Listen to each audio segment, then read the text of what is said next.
नवंबर के बाबा के हाथ पीला होने वाला बहुत बहुत बधाई कि मारते हो एक मुक्का धास जाइबा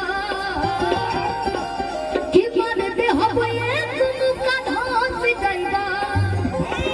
कि तो सदा से राजा जी फांस जाइबा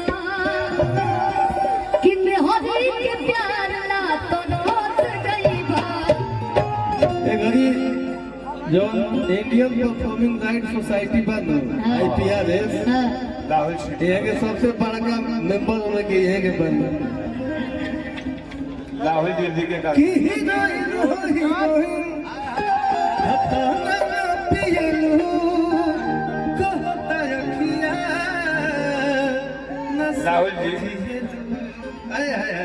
बाबा के नवंबर में नवंबर बा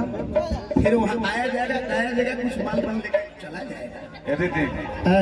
विशाल का नाम के हाँ हाँ बिल्कुल एक मिनट सुनो विशाल भाई का एंट्री लिया जाए। अब हम चाहे ऋतिक भाई आशुतोष भैया के सम्मानित करिए भोजपुरी के तमाम गीत लिख करके अपना कलम के बल पर IPRS का होला आज भोजपुरी सब लोग जाने लागल सब कलाकार के मिलत जे लिखता सब गीतकार के आवता तो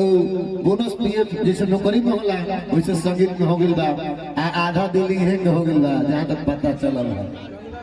चलिए ना ना आपके दिल के करीब लिख रहे हैं तो मैं चाहता हूँ सम्मान के साथ अब बुलावा करना है भाई विशाल गगन जी डायनेमिक स्टाइल के कलाकार हैं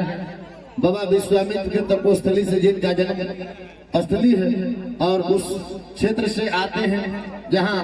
तमाम अपना संगीत का अलग अंदाज है तो मैं